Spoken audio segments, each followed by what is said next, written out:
pretty frustrating about the concordances is that, they'll explain on there how to pronounce it, but they explain how to pronounce it in English.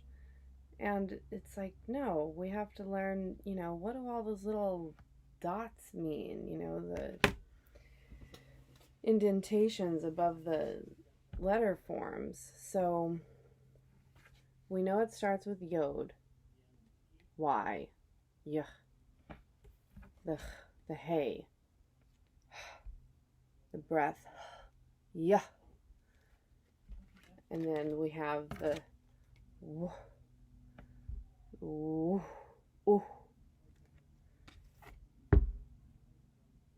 sh, the sheen. See how it's got that dot on top? Well, this has the dot on top too. So that's how we know it's the sh. And then, of course, the breath, about how when Yeshua blew on his Talmudim to receive the Ruach, the Holy Spirit, then the breath is very important in his name as well, just like it is in Yahweh's. And then we have the second wow. See how it's got the dot underneath, where on this one it's got the dot on top. So if you can see here, the dot underneath is the ooh. The other is just ooh, not ooh. Yahu, shoo. Ah. Sorry, it's hard to get this to, there we go. See how the very last one has the line underneath? That's like this one, with the line underneath. The guttural.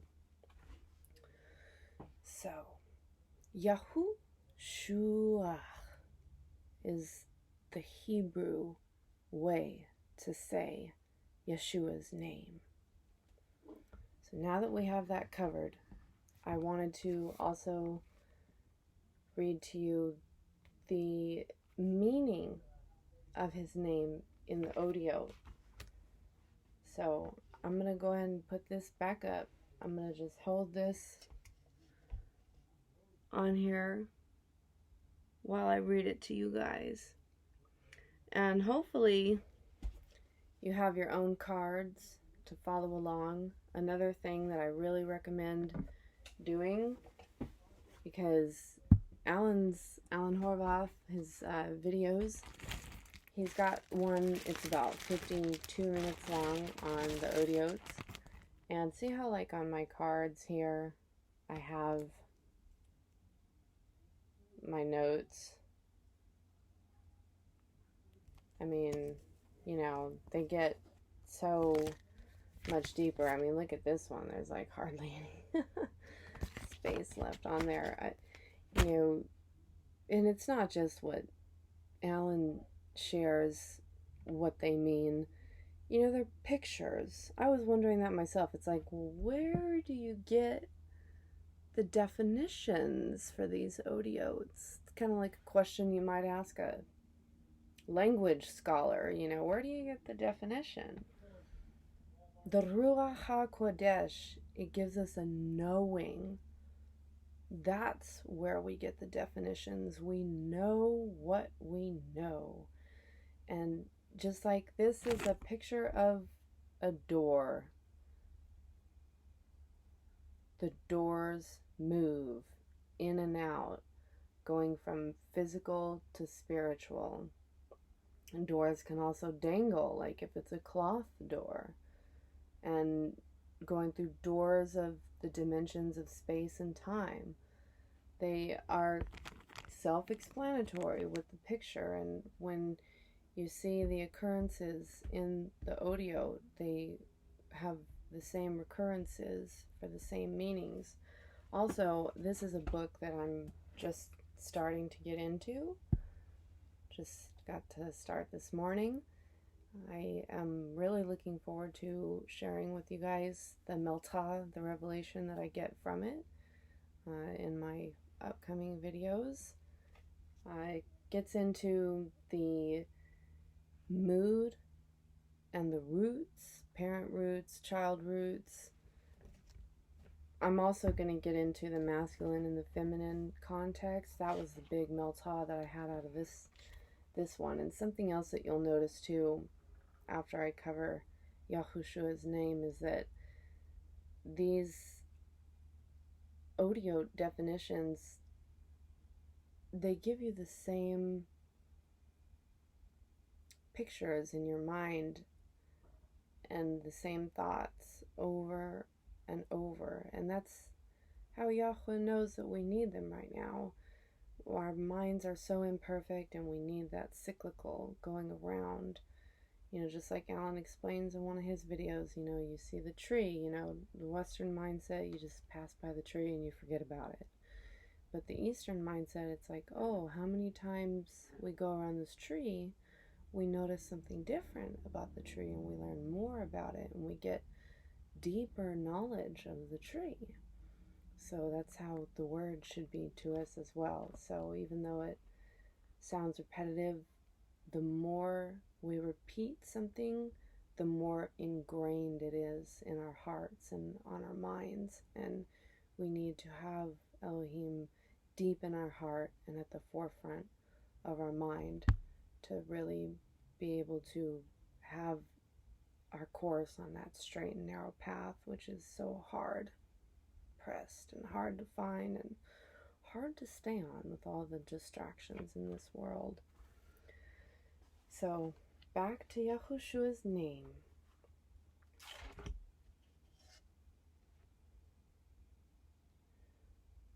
The one who does the work of Abba. The work of Abba is, of course, the Yod, the arm and hand that has to do with work. Who casts out seeds. Casting out seeds is also the Yod in worship, to provide Melta. The Melta has to do with the Hay, the worshiping Ruach, the worshiping spirit.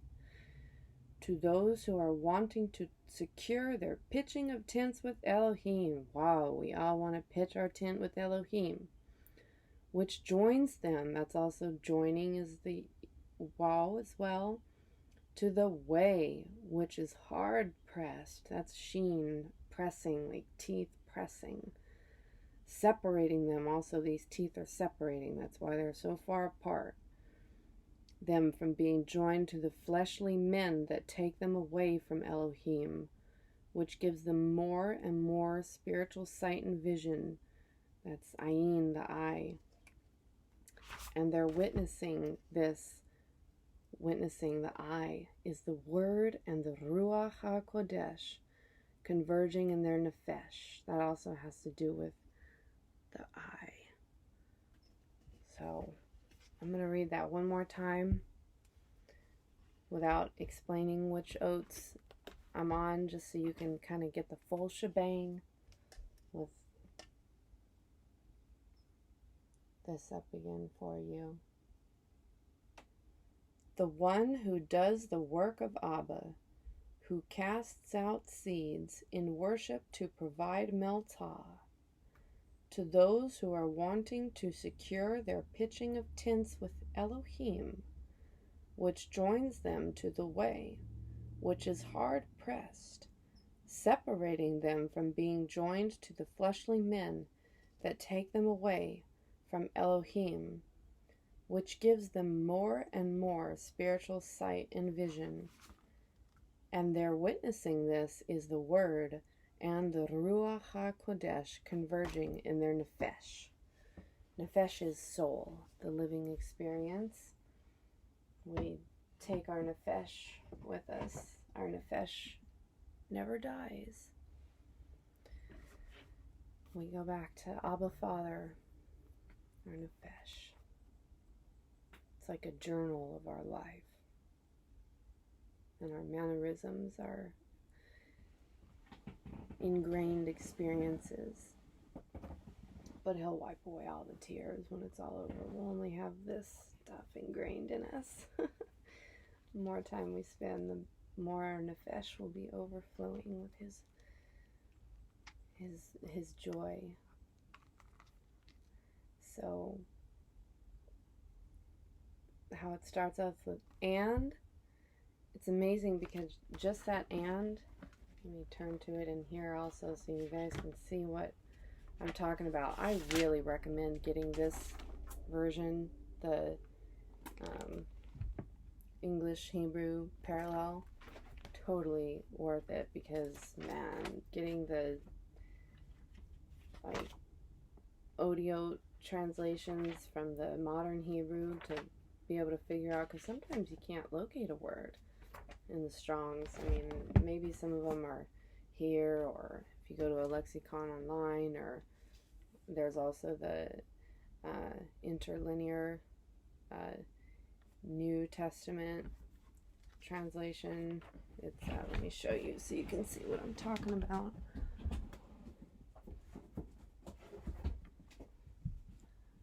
Look how Alan calls it the ain't, because it ain't Greek. The Aramaic interlinear New Testament. So it helps us to identify a little better what the words are, but sometimes even those spellings are not the same. They're not like congruent, you know, so it can get a little confusing. So that's what I'm looking forward to this. And you know, confusion is from Hashatan. He's always trying to distort the Father's word, and it can just be so frustrating because, you know, it's like we who have a hunger and thirst for it, but we can be at peace because just like Yahushua said that don't fret for I have conquered the world. So, you know, as long as we keep digging for the answers, he'll answer them. So the Matik Yahu, the one I'm looking for, is chapter 4. Let's see. Where I've kind of highlighted in here. Let's see.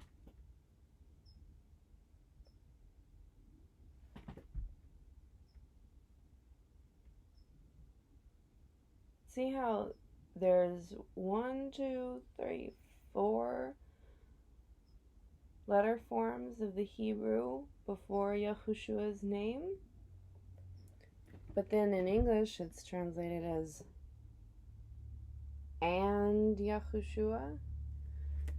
So and, just one word, but and in the Otiot, what the Ruach revealed to me after asking Elohim to reveal to me what this verse is really saying, says, the one who secures our worship in Ruach, our leader who teaches us how to think.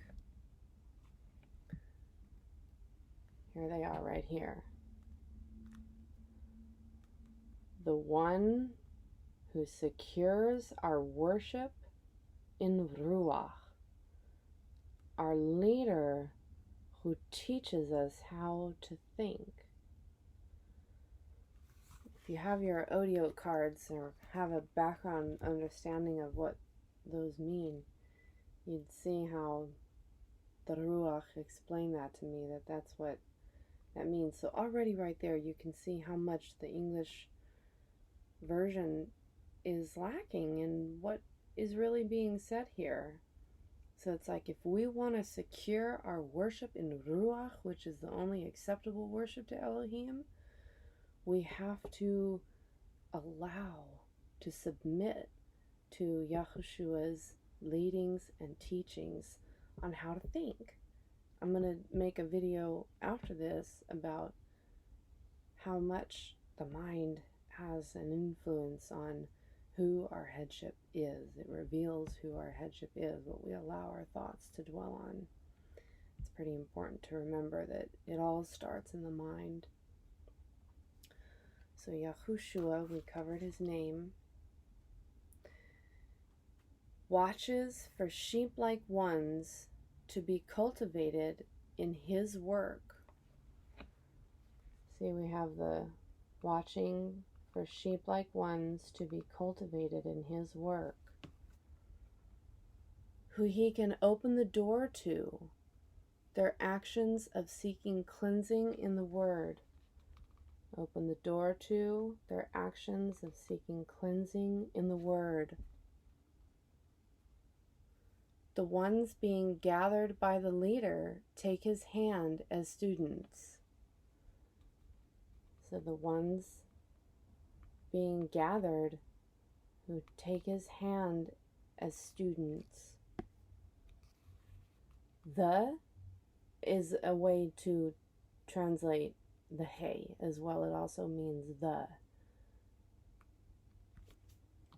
So we have the ones being gathered. The Gimel is about gathering by the leader who take his hand as students of how to pitch their tents through their actions.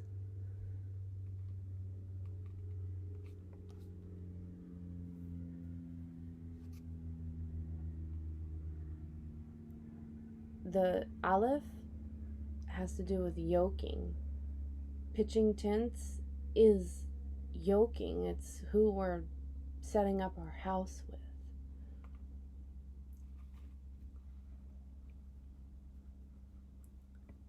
Through their actions by putting first Abba Father Yahweh. So we're still on Abba Father Yahweh.